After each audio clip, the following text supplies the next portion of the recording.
सरकारची भूमिका कालही सांगितली की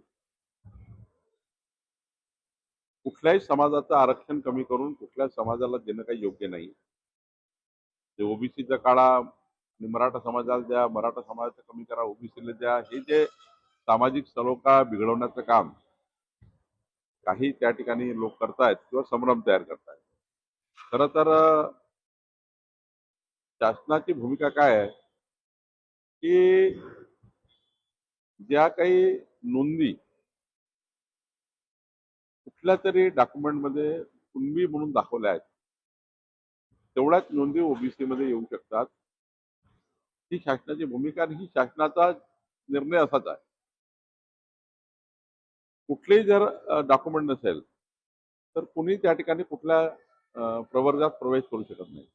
तुमच्याकडे जर शेड्यूल कास्ट डॉक्युमेंट नसेल तुम्ही शेड्यूल कास्टमध्ये कसे जाल? तुमच्याकडे एसटी डॉक्युमेंट नसेल तर एसटी मध्ये कसे जाल? त्यामुळे ओबीसीचा कुठला तरी नोंदी आजोबा पंजोबा कुठल्या तरी पणजीमध्ये आलं पाहिजे किंवा ग्रामविकासच्या कुठल्या तरी एखाद्या डॉक्युमेंटमध्ये असलं पाहिजे किंवा एखाद्या महसुली डॉक्युमेंटमध्ये असलं पाहिजे तरच ती नोंद होऊ शकतं. अन्यथा अशा नोंदी होणार नाही हे स्पष्टपणे त्या ठिकाणी यापूर्वीच शासनाने वारंवार स्पष्ट केलं आहे. मला असं वाटतं याच्यामध्ये फार संभ्रम ठेवण्याची गरज नाही. आणि मग राहिला बाकीच्या काही चर्चा आहे त्या ओबीसी उपसमितीचा कॅबिनेट सब कमिटीचा अध्यक्ष मी आहे.